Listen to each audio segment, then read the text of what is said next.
C'est une triste nouvelle pour le cinéma hollywoodien. Tony Roberts est mort à l'âge de 85 ans, vendredi 7 février 2025.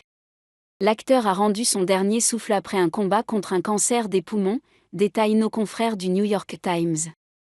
Il a particulièrement marqué la filmographie du réalisateur Woody Allen. L'un de ses rôles emblématiques était celui du personnage du meilleur ami de Woody Allen dans le film Annie Hall. Avant cela, il avait fait des débuts remarquables à Broadway dans des comédies musicales.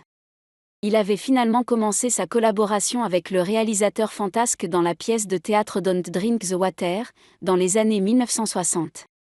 En 1972, il jouait pour la première fois devant la caméra de Woody Allen dans le long-métrage Tombe les filles et tais-toi. Le début d'une longue collaboration. Il a en effet joué dans d'autres films du réalisateur émérite tels que Stardust Memory en 1980, Comédie érotique d'une nuit d'été en 1982, Anna et ses sœurs en 1986 et Radio Days en 1987. Mais il ne s'est pas limité à cette collaboration. En effet, il a aussi joué par Sidney Lumet dans le film Serpico en 1973. Il partageait alors l'affiche avec Al Pacino. En 1975, il acceptait de jouer dans un film français de Jean-Paul Rapneau, intitulé Le Sauvage. Sa dernière apparition au cinéma était en 2014 dans le film intitulé Une semaine ordinaire.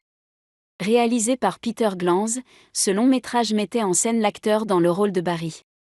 Une filmographie impressionnante qui prouve combien Tony Roberts, malgré ses nombreux seconds rôles, était apprécié de Hollywood. Je n'ai jamais eu beaucoup de chance au jeu de cartes. Je n'ai jamais gagné le jackpot. Mais j'ai eu énormément de chance dans la vie. Contrairement à beaucoup de mes amis, qui ne savaient pas ce qu'ils voulaient faire plus tard, je savais que je voulais devenir acteur avant d'arriver au lycée, avait-il confié dans son autobiographie intitulée Do You Know Me, et parue en 2015.